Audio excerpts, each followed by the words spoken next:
Today, I want to welcome you to my very first video blog on Exquisite Lover Coaching. So, I was gonna start talking about what an exquisite lover is, and I was gonna try to throw a lot of words in your direction, but then I realized that's maybe a little bit more than you want to chew for starters. Actually, what I want to ask you is what makes you a really amazing lover. And when I say lover, I don't just mean a good person, somebody who's good in bed, or somebody who's good at sex, or somebody who's got great skills. Maybe they can spank. But I want to know what the deeper answer to that. What is it about you that calls you to be who you are and engage with people in a way that makes them feel like they are loved?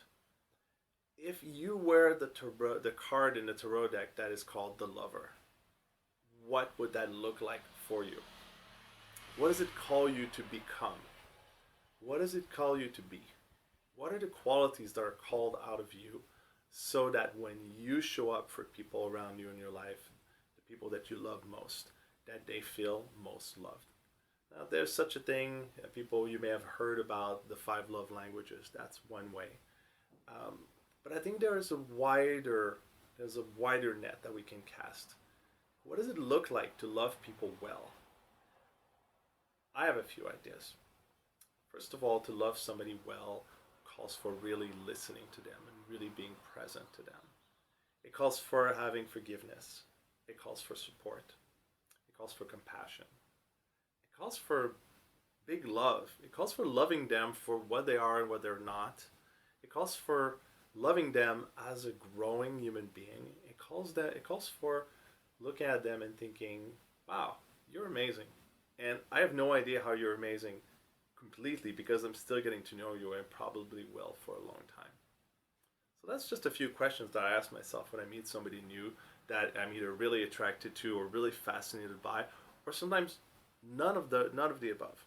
Sometimes it's just someone who's completely different.